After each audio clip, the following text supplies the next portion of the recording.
자, 지난 시간엔 이렇게 회원 등록 양식 페이지까지 한번 구현을 해보는 시간을 가졌는데요. 이제 이렇게 입혀본 디자인에 실제로 어떠한 기능들이 동작할 수 있도록 하기 위해서 가장 먼저 데이터베이스를 구축해보는 시간을 가져보겠습니다.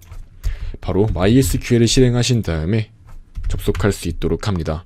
자, 바로 저는 이렇게 create 데이터베이스 한 다음에 register라고 해서 register란 이름의 데이터베이스를 하나 만들어 줄 수 있도록 하고요.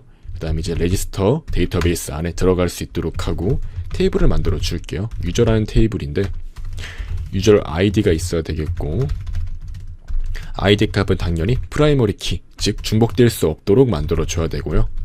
그 다음에 유저 패스워드 한 다음에 이렇게 20자까지 들어갈 수 있도록 만들어 주고 유저 네임은 마찬가지로 20자, 그 다음에 유저 에이지는 인트형이고 유저 젠더도 이렇게 20자가 들어갈 수 있는 문자열로 만들어 주시고요. 유저 이메일이라고 해서 이렇게 20자까지 들어갈 수 있도록 만들어 줍니다.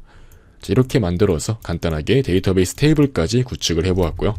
이제 실제로 이 JSP 프로젝트 안에서 해당 테이블에 접근할 수 있도록 자바 빈즈를 만들어 줘야 돼요. 이제 이렇게 소스 폴더 안에 하나의 패키지를 만들어 주시고요. 유저란 이름의 패키지를 만들어 주시고 클래스를 만들어서 유저 DTO를 만들어 줍니다. 그 다음에 이렇게 유저 ID, 유저 패스워드, 유저 네임 이런 식으로 하나씩 다 들어갈 수 있도록 하고요.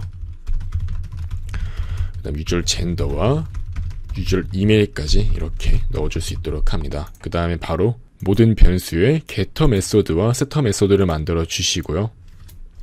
이렇게 만들어 주면 간단하죠.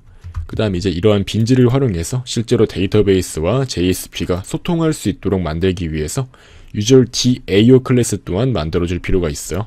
자, 바로 만들어 주도록 할게요. 유저 DAO라고 만들어 주시고 바로 private 한 다음에 커넥션 객체를 하나 만들어 주시고요.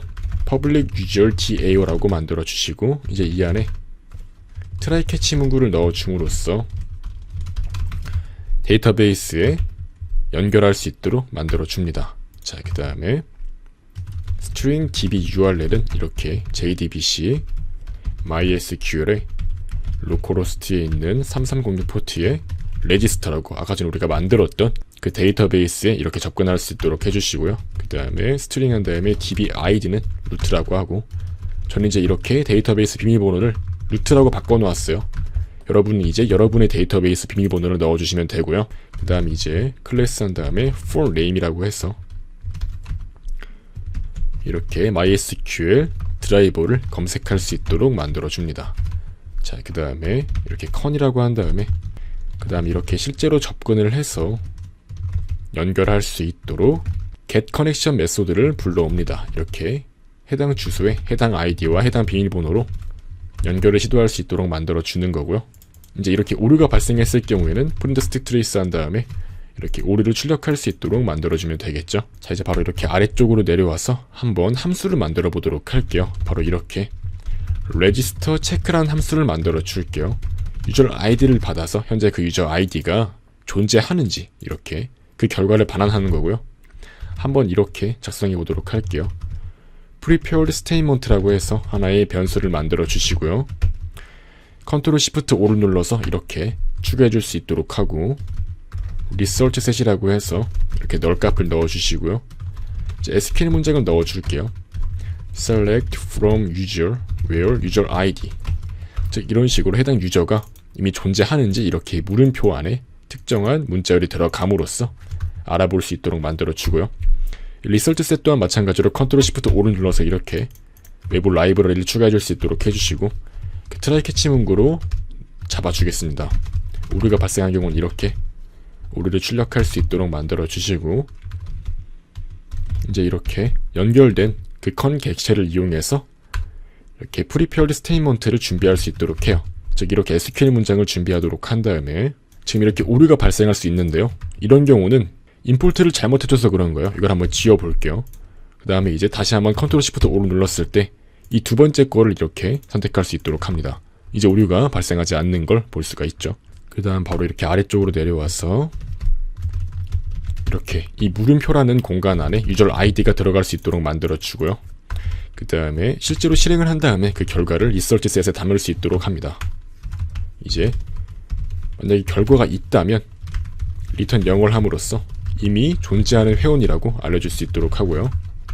그 다음에 그렇지 않은 경우는 리턴 1을 해서 가입 가능한 회원 아이디라고 이렇게 알려줄 수 있도록 해요. 그 다음에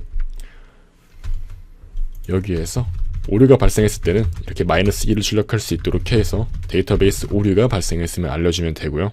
그 다음 이제 finally를 이용해서 반드시 이 부분이 실행될 수 있도록 해요. 어떤 걸 실행하냐면요, 여기 또한 이렇게 트라이 캐치는 걸 넣어주는데요.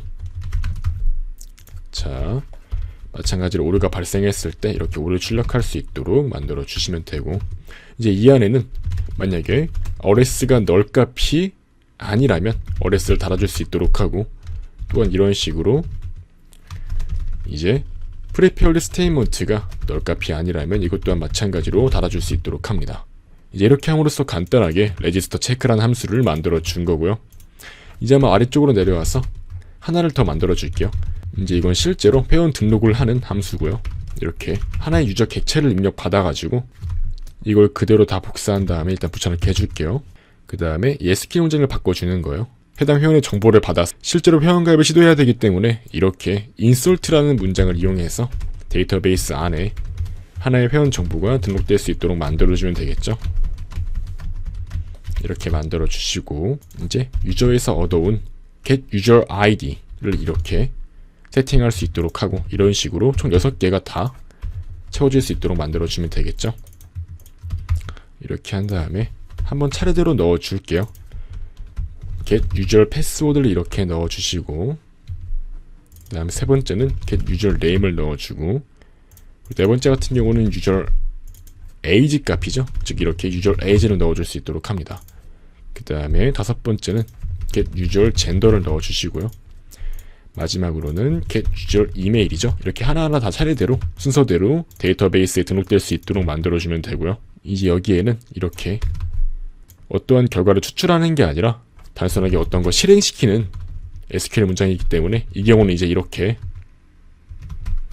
execute update를 실행해서 이렇게 업데이트를 실행함으로써 실제로 데이터베이스에 어떠한 데이터 값을 들어가게 하거나 삭제하거나 이런 식으로 처리할 수 있도록 만듭니다. 인설트 같은 경우는 반드시 이렇게 execute update를 사용해야 되는데요. 아무튼 이렇게 실행을 한 다음에 그 실행된 결과는 실제로 데이터베이스에 어떠한 정보가 추가가 되었다면 그 추가된 만큼의 개수가 이렇게 반환이 되는데요. 즉 만약에 이게 성공적으로 수행이 됐다면 당연히 1값이 반환되겠죠. 왜냐하면 한 명의 회원 정보가 추가가 될 거기 때문이에요. 즉 이제 이런 식으로 execute 업데이트한 결과를 그대로 반환할 수 있도록 하고요. 만약에 회원 등록에 실패하거나 해서 실제로 등록된 회원이 없는 경우는 당연히 0 이하의 숫자가 출력이 되겠죠. 아무튼 이런 식으로 레지스트 함수까지 한번 작성을 해보는 시간을 가져보았습니다. 이제 이렇게 간단하게 데이터베이스 연동 부분까지 다 작업을 해보는 시간을 가졌는데요. 이렇게 한 다음에 이제 끝나는 게 아니라 실제로 MySQL JDBC 드라이버를 프로젝트 안에 추가해 줌으로써 완전하게 연동이 완료된다고 할 수 있어요. 바로 이렇게 구글에다가 MySQL JDBC 드라이버라고 검색한 다음에 이렇게 들어갈 수 있도록 합니다. 이렇게 들어간 다음에 JDBC 선택할 수 있도록 하고요. 이제 여기에서 이 zip 파일을 선택할 수 있도록 합니다. 그 다음 다운로드를 해주시면은 이렇게 아마 로그인 하라고 말이 나올 건데요. 뭐 로그인하기 귀찮으신 분들은 네이버 블로그나 티스토리 블로그 같은데 아마 많이 올라와 있을 거니까 그냥 그런 포털 사이트에서 받은 걸 그대로 사용하셔도 상관이 없고요. 저처럼 이렇게 실제로 로그인을 해서 공식 사이트에서 다운로드 받으셔도 상관이 없습니다. 아무튼 이렇게 다운로드를 받아주신 다음에 이렇게 MySQL 커넥터 자바 파일을 프로젝트 안에 추가할 수 있도록 하면 됩니다. 전 바로 이렇게 web.inf 폴더 안에 라이브러리 폴더 안에 이렇게 JDBC 드라이버를 넣어줄 수 있도록 했습니다. MySQL 커넥터 자바 5.1.42 버전의 JAR 파일을 이렇게 넣어 주었고요. 이제 이렇게 MySQL 드라이버까지 추가가 되어서 성공적으로 데이터베이스 연동까지 완료가 되는 겁니다. 이렇게 빌드 패스에 추가만 해주시면은 완전하게 연동이 끝났다고 할 수 있습니다. 네, 이번 시간엔 이렇게 간단하게 이번 프로젝트에서 사용하게 될 데이터베이스 연동 처리 부분을 다 유저 DTO와 유저 DAO를 만들어 줌으로써 작업을 해보는 시간을 가져보았습니다. 이제 다음 시간부터는 실제로 이렇게 레지스터 체크와 레지스터 함수를 이용해서 갖가지 데이터베이스와 연동한 작업들을 한번 처리해 보도록 하겠습니다.